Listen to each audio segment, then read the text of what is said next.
अस्सलामुअलैकुम dear viewers, कैसे हैं आप लोग। This is professor Mohammad Afzal. Guys, आप लोग देख रहे हैं मेरा यूट्यूब चैनल। तो गाइस, सबसे पहले जो वेरी फर्स्ट टाइम देख रहे हैं, सब्सक्राइब कर दें, बेल आइकन प्रेस कर दें, ऑल नोटिफिकेशंस पे क्लिक कर दें और गाइस इस वीडियो को लाइक करें और अच्छे वाला कमेंट भी करें और इसका लिंक जहां जहां आप शेयर कर सकते हैं आप ज़रूर करिएगा। बाकी गाइज इसके अलावा भी अगर आप चाहते हैं कि आपको अलर्ट्स और भी फास्ट मिलें तो मैंने एक व्हाट्सएप ग्रुप बनाया हुआ है यूट्यूब ऑडियंस के नाम से। तो उसका लिंक नीचे मैं दिया हुआ है डिस्क्रिप्शन में। आप डिस्क्रिप्शन में जाएं, उसके लिंक पे क्लिक करें, आप उस ग्रुप में ऐड हो जाएंगे, फिर आपको और फास्ट जो है नोटिफिकेशंस मिलना शुरू हो जाएंगे। उसके अलावा गाइज अगर आप लोग ऑनलाइन क्लास का हिस्सा बनना चाहते हैं तो आप जो है वो नीचे मैंने अपना सेलफोन नंबर दे दिया हुआ, उस पर जस्ट आप व्हाट्सएप करिएगा और ना व्हाट्सएप कॉल करिएगा, ना ही सिंपल मोबाइल कॉल करिएगा, सिर्फ उस पर व्हाट्सएप मैसेज आप कर सकते हैं। तो जो है इसके अलावा गाइज मैंने नीचे अपने सोशल मीडिया प्लेटफॉर्म्स के सभी लिंक शेयर कर दिए हुए हैं। उसमें खास तौर पे जो चौधरी सुरखाब अहमद अली आईडी है जो आपके डिस्प्ले पे आ भी रहा है, आपने इस पर मुझे फॉलो करना है बिकॉज मुझे यहाँ फॉलोअर्स चाहिए भी। तो उस पर भी अच्छी अच्छी पोस्ट आती हैं, आपको मज़ा आएगा।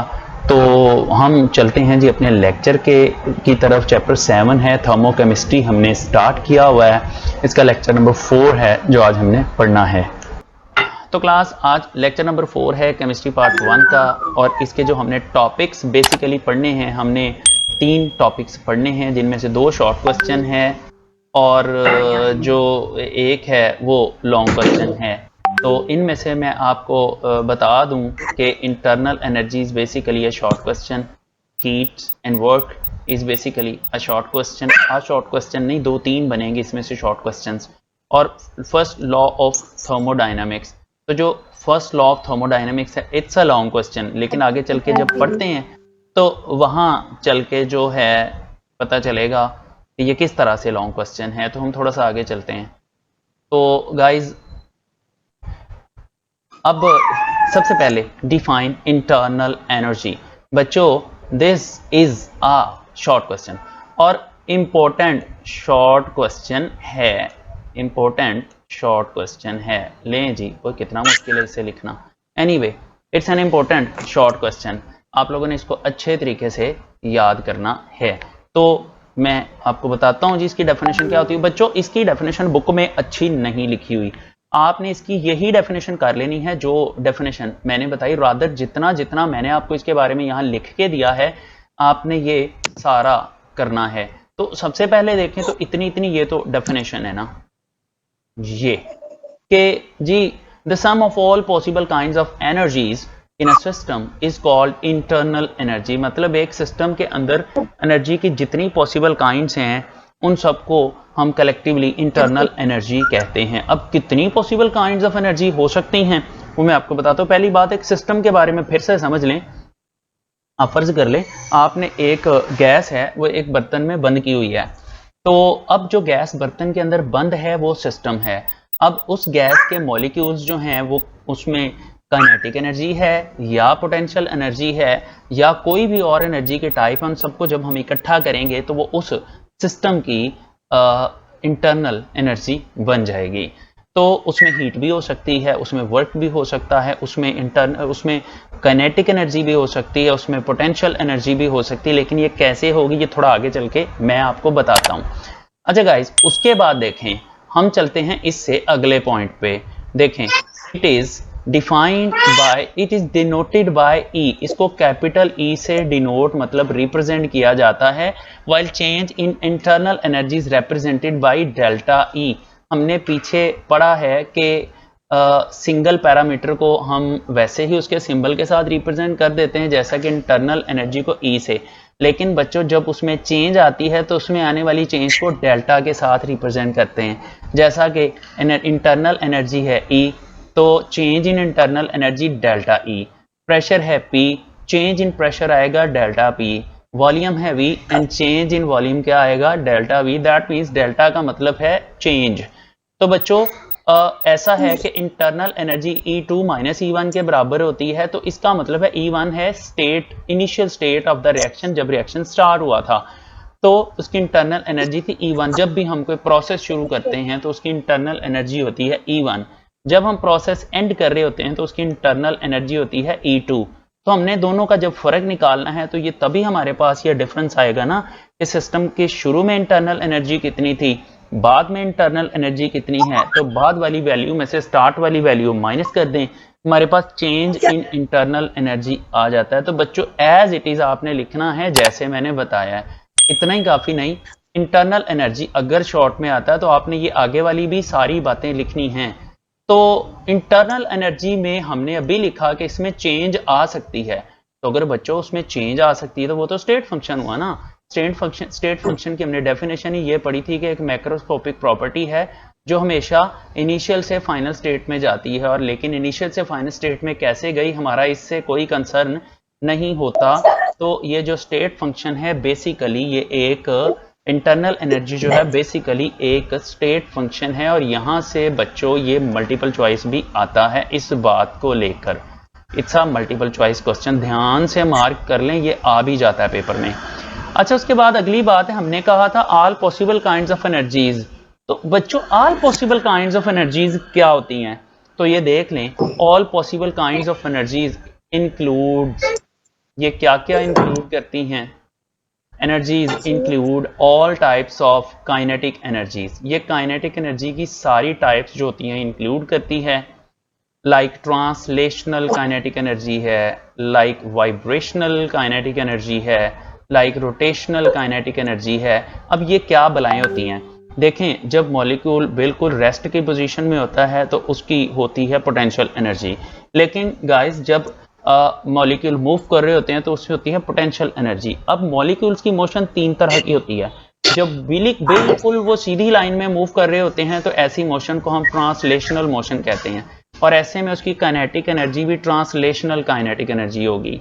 लेकिन अगर वो वाइब्रेशंस कर रहे हों तो ऐसे में उनकी जो एनर्जी है वाइब्रेशनल काइनेटिक एनर्जी होती है, और अगर वो रोटेट हो रहे हो अपने एक्सिस के गिर्द तो हम कहते हैं उनकी रोटेशनल काइनेटिक एनर्जी है, क्योंकि उनकी मोशन रोटेशनल है। तो इसी तरह से पोटेंशियल एनर्जी भी आ जाती है। तो किसी सिस्टम के अंदर जब पोटेंशियल एनर्जी, काइनेटिक एनर्जी की सारी टाइप्स मतलब ट्रांसलेशनल, वाइब्रेशनल, रोटेशनल एनर्जी और हीट और वर्क, इन सबको इकट्ठा जमा कर लें तो हमारे पास जो पैरामीटर बनता है वो होती है इंटरनल एनर्जी। तो बच्चों आप ये सारा इसके शॉर्ट क्वेश्चन के आंसर में लिखेंगे तो ये काफ़ी लेंथी जवाब बन जाएगा, लेकिन पूरा लिखना है, फिर नंबर आएंगे, नहीं तो नंबर कट जाएगा, फिर आपने मुझे नहीं कहना। अच्छा बच्चों, उसके बाद इससे नेक्स्ट जो शॉर्ट क्वेश्चन आता है वो है हीट की डेफिनेशन। अच्छा बच्चों, हीट की डेफिनेशन आपकी बुक में लिखी तो हुई है, लेकिन उसका थोड़ा ऑर्डर आगे पीछे है, तो मैं थोड़ा तरतीब से लिख देता हूं। तो टेक्स्ट बुक से आप ना करें, आप इधर से ही इसको कर लें एज ए शॉर्ट क्वेश्चन। जैसे ही ये चैप्टर एंड होगा मैं ये पूरा चैप्टर आपको सेंड भी कर दूंगा। तो अब देखें, डिफाइन हीट प्रिसाइजली, हीट को प्रिसाइजली डिफाइन करना आपने। ये प्रिसाइजली का वर्ड एम मैंने लगा दिया। बाज़ एग्जामिनर पेपर में क्वेश्चन पूछते हुए इस तरह के वर्ड यूज़ करता है तो बड़े बच्चे प्रिसाइजली में कंफ्यूज हो रहे होते हैं। प्रिसाइजली का मतलब है बेहतरीन तरीके से डिफाइन करें, तो इसको लेकर कंफ्यूज नहीं होना। ये शॉर्ट क्वेश्चन का आंसर इधर से ही कर लें जो मैंने बताया। देखिए, हीट को हम कहते हैं कि हीट बेसिकली एनर्जी की एक फॉर्म है जो कि ट्रांसफर होती है सिस्टम और सराउंडिंग्स के दरमियान में बाउंड्री वॉल को क्रॉस करते हुए। अब बाउंड्री वॉल को क्रॉस क्यों करती है? सिंपल सी बात है गाइस, हीट हमेशा हाई टेम्परेचर से लो टेम्परेचर की तरफ फॉल करती है। और बाहर पॉपकॉर्न बेचने वाला आया, खाने तुम लोगों ने? क्या कहा? नहीं खाने? हाँ अच्छा अच्छा, खाने हैं, चलो फिर आपके मोहल्ले में भी आएगा ना तो वहां से लेके तुम लोग खा लेना, और मुझे भी भेज देना थोड़े से पॉपकॉर्न। अच्छा एनीवे, मजाक था भाई, मजाक था। अच्छा देखें, तो हीट जो होती है बेसिकली एनर्जी की एक फॉर्म है जो सिस्टम और सराउंडिंग्स के दरमियान में फ्लो करती है बाउंड्री क्रॉस करके। टेम्परेचर डिफरेंस की वजह से हमेशा हायर टेम्परेचर से लोअर टेम्परेचर की तरफ जाती है। तो बच्चों ये तो हो गई इसकी इतनी इतनी डेफिनेशन, ये तो इसकी इतनी इतनी हो गई डेफिनेशन। तो लेकिन सिर्फ डेफिनेशन लिख के आपको नंबर पूरे नहीं मिलने वाले, अल्लाह बख्शे। तो कोई बात नहीं, हम इसको पूरा लिख देते हैं। देखें जरा ये आगे वाली लाइंस भी, ये ना जहां बुक में डेफिनेशन लिखी उसके ऊपर ये लाइंस लिखी हुई हैं, लेकिन आप इधर से ही कॉपी कर लें, आपने जरूर उधर इतने लंबे झंझट में पढ़ना है। तो गाइस ये लाइंस भी आपने लिखनी है कि heat is not a property of a system, ये सिस्टम की प्रॉपर्टी नहीं होती। Therefore it is not a state function. ये स्टेट फंक्शन भी नहीं है, इसको इनफैक्ट मेजर नहीं कर सकते, इसलिए हम कहते हैं सिस्टम की प्रॉपर्टी नहीं है। देखें, याद रखें, हम जब टेम्परेचर बन जाता है, मतलब जब भी हीट की हम रिकॉर्डिंग करते हैं, रिकॉर्डिंग कहाँ से आ गई, हीट की जब भी हम मेजरमेंट करते हैं तो वो टेम्परेचर बन जाता है। तो हीट को हम मेजर नहीं कर सकते, इसलिए हीट स्टेट फंक्शन नहीं है। इस बात को लेकर बहुत सीरियसली बुक पे निशान लगा लें, ये बहुत बहुत बहुत इंपॉर्टेंट बात मैं आपको बता रहा हूँ, ये पेपर में आ जाती है। Heat is not a state function, बहुत इंपॉर्टेंट एमसीक्यू है ये वाली जो लाइन है, अच्छे तरीके से कर लें। अच्छा जी, उसके बाद हम आगे चलते हैं।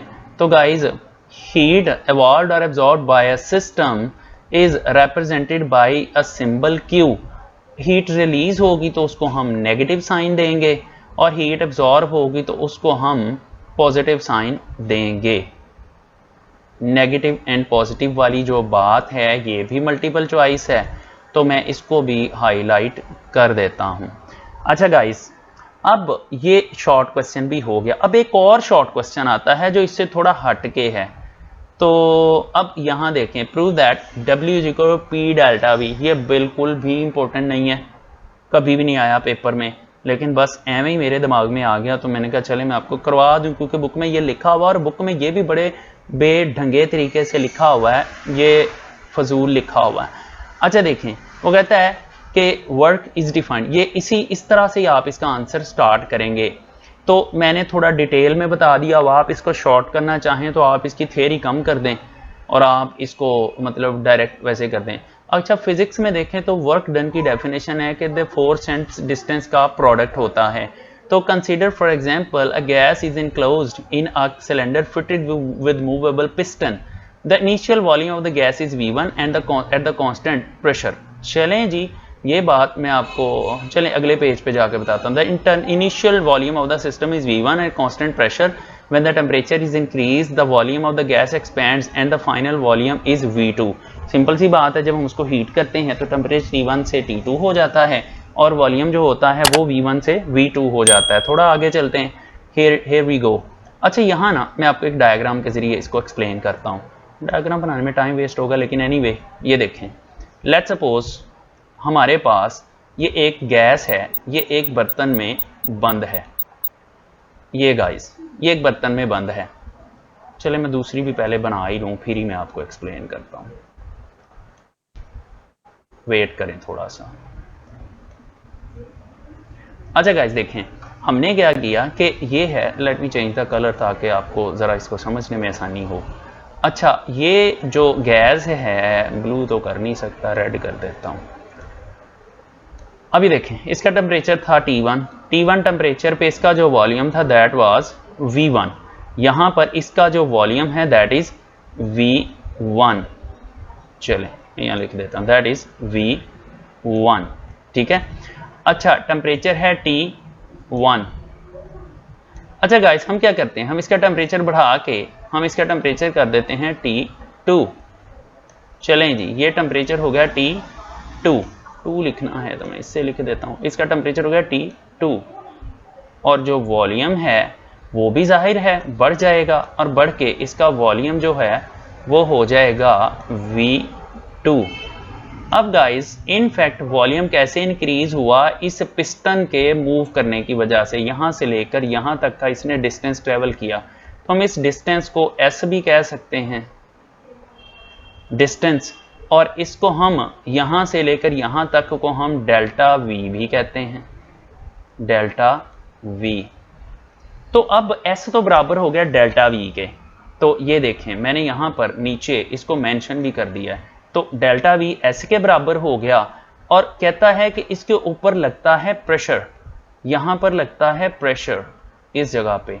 तो ये P है, तो ये भी प्रेशर है, ये भी P है।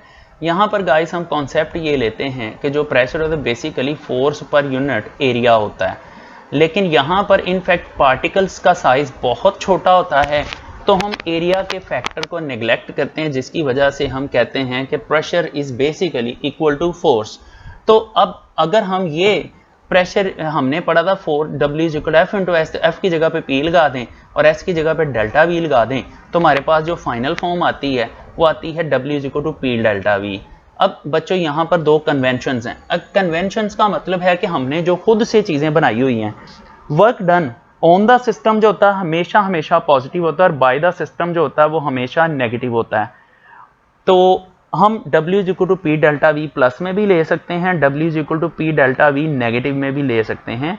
ये वाली बात याद रखिएगा कि work done on the system positive होता है और bye the system negative. On the system का मतलब है कि जब हम इनपुट दें और आउटपुट लें तो वो पॉजिटिव होगा, लेकिन अगर हम इनपुट नहीं दे रहे, आउटपुट खुद ही आ रहा है, तो वो नेगेटिव हो जाएगा। मिसाल के तौर पे अब ऐसा है कि अगर हम हीट करें, वॉल्यूम बढ़े, तो वो होता है कि इनपुट दे के आउटपुट लिया तो work done on the system है ये पॉजिटिव होगा। लेकिन अगर बहुत ज़्यादा गर्मी है, मोटरसाइकिल धूप में खड़ी है, तो उसके टायर फट जाते हैं, हम उसका इनपुट नहीं दे रहे लेकिन आउटपुट मिल गया जो कि नेगेटिव हो गया, तो आप इसको ऐसे याद रख सकते हैं। तो गाइज ये शॉर्ट क्वेश्चन का आंसर यहाँ कंप्लीट हो जाता है। अब आ जाते हैं मोस्ट इंपॉर्टेंट लॉन्ग क्वेश्चन की तरफ। ये लॉन्ग क्वेश्चन है जी, ये पूछा कैसे जा सकता है, इसके 3 तरीके हैं। पहला है जी सीधा सीधा तरीका, state and explain first law of thermodynamics. तो बच्चों फर्स्ट लॉ ऑफ थर्मोडायनामिक्स जो है ये वैसे जैसे बुक में लिखा हुआ है वैसे भी आप कर सकते हैं, आपकी टेक्स्ट बुक में अच्छा लिखा हुआ है। State and explain first law of thermodynamics, या तो ऐसे कर सकते हैं। दूसरा बच्चों इसका पूछे जाने का तरीका है कि दिस शोज दैट का वर्ड इसमें नहीं आना, जस्ट अ मिनट, ये तो मैंने सारी वो प्रूफ ही उठा के लगा दिया। तो ये बेसिकली आएगा अ चेंज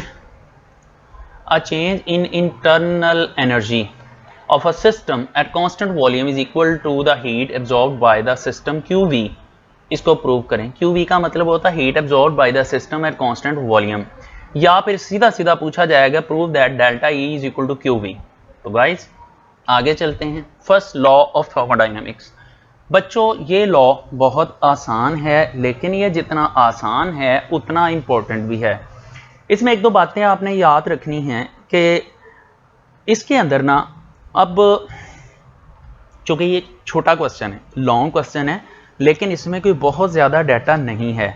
तो ऐसा क्वेश्चन जो लॉन्ग में आए और उसमें बहुत ज़्यादा डाटा लिखने को ना हो, तो एक तो इसमें गलती का चांस फिर नहीं होता, और दूसरा ये होता है कि जितना बुक में लिखा हो आपने सारा एक्सप्लेन करना होता है।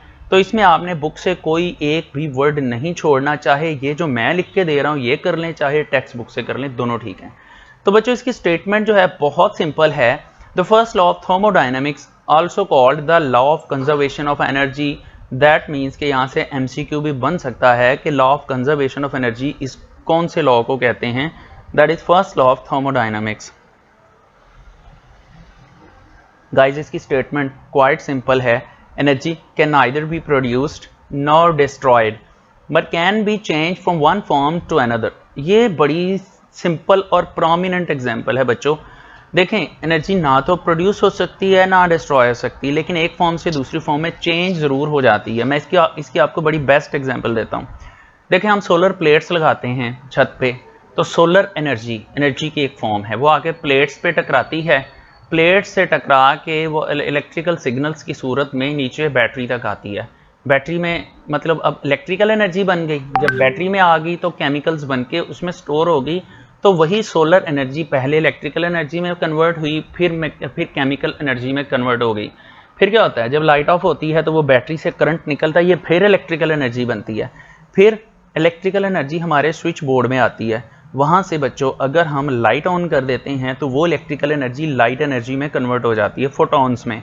लेकिन अगर हम फ़ैन ऑन कर दें तो वो इलेक्ट्रिकल एनर्जी जाके फ़ैन के मैकेनिकल को घुमाती है, तो वो मैकेनिकल एनर्जी बन जाती है। और जब फ़ैन घूमता है तो वही मैकेनिकल एनर्जी जो होती है वो हमें विंड एनर्जी बन के हमारे जिस्म के साथ टकराती है, और वो हमारे जिस्म की पोटेंशियल एनर्जी बन के हमारे अंदर स्टोर हो जाती है। और इसमें अगर पंखा ज़्यादा देर तक चलता रहे तो उसकी हवा गर्म हो जाती है। वजह क्या होती है, उसके मशीनरी के पार्ट्स गर्म हो गए हैं, और उसके साथ जो एयर टकरा के आप तक आ रही है वो भी, उसके पार्टिकल्स भी गर्म होते हैं। अच्छा गाइस, तो ये कॉन्सेप्ट है कि एनर्जी प्रोड्यूस या डिस्ट्रॉय नहीं होती, एक फॉर्म से दूसरी फॉर्म में चेंज ज़रूर हो जाती है। अच्छा तो आगे इसकी एक्सप्लेनेशन देख लें। ये आपने एज इट इज़ लिखना है जैसे मैं लिख रहा हूँ, और ये जो 2 डायग्राम मैंने पहले बनाई थी वो इसमें भी बननी है, आपकी टेक्स्ट बुक में बनी हुई है। कहता है consider gas is enclosed in a cylinder having a frictionless piston. अच्छा पिस्टन का कॉन्सेप्ट अक्सर बच्चों को नहीं पता होता। बच्चों पिस्टन होता है जिसको हम पुल या पुश कर सकें। आपने कभी बलून्स में हवा भरी है पंप के जरिए, तो जो जिस पंप का जो हिस्सा आप खींच रहे होते हैं या वो जिससे आप हवा भर रहे होते हैं, इसके अलावा साइकिल की हवा भरने वाला जो पंप होता है उसके साथ जो लगा तो वो पिस्टन होता है। बच्चों इंजेक्शन का जो पीछे वाला हिस्सा होता है, जो इंजेक्शन लगाते वक्त अंगूठे से हम पुश कर देते हैं, वो भी पिस्टन है। तो वो फ्रिक्शनलेस होता है और मूवेबल होता है, उसमें फ्रिक्शन कम होती है। When quantity of heat Q is supplied to the system, its internal energy E1 changes to E2। जाहिर सी बात है उसके अंदर एनर्जी की क्वांटिटी बढ़ती जा रही है, तो E1 से E2 हो गई, एंड पिस्टन मूव्स अपवर्ड, और वो पिस्टन फिर ऊपर की तरफ मूव करना शुरू कर देता है। Thus the energy change is the sum of both heat and work, so the total energy of the system and its surroundings remains constant. तो देखें जो यहाँ पर जो इंपॉर्टेंट बात, जो याद रखने वाली बात है, वो ये वाली बात है कि ये देखें, the energy change is the sum of both heat and work done. हम ये कह सकते हैं कि energy is equal to Q plus W। तो बिल्कुल जी, ये देखें, this change in internal energy delta is given by the following, delta is equal to E2 minus E1, तो इक्वल है Q plus W। Q plus W मतलब heat supplied और work done दोनों को ऐड करें तो इंटरनल एनर्जी में आने वाली चेंज होती है। अब इसके अंदर से हम क्या करते हैं कि यहाँ से हम ये E1 और E2 वाली बात एक्स्ट्रा है, इसको निकाल दें तो ये डायरेक्ट इसके बराबर आ जाता है। तो delta E is equal to Q plus W, ये इक्वेशन नंबर 1 हो जाती है। अच्छा अब देखें, in this equation Q represents the amount of heat absorbed by the system and W is the work done by the system in moving the piston up. तो W जो work done है system को ऊपर move करने में, तो work done अगर let suppose work is done by the system है तो वो नेगेटिव हो जाएगा। हमने अभी रिसेंटली पढ़ा कि work done by the system negative होता है और वो होता है नेगेटिव P डेल्टा V के बराबर। तो अब देखें, by putting this value in equation 1, equation 1 basically थी हमारे पास, इक्वेशन 1 मैं आपको भी शो करता हूँ। इक्वेशन 1 हमारे पास थी कि delta E is equal to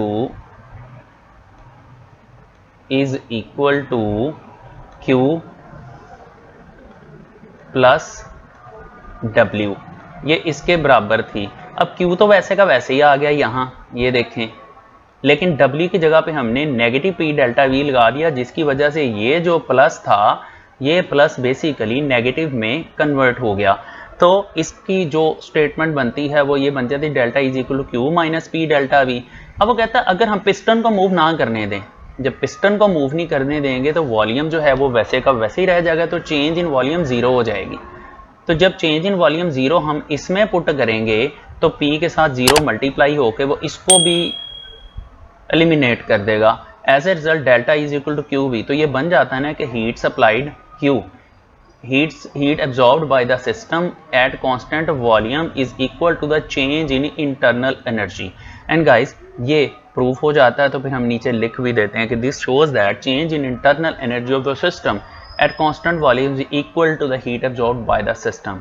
तो guys आज के लिए इतना ही काफ़ी है।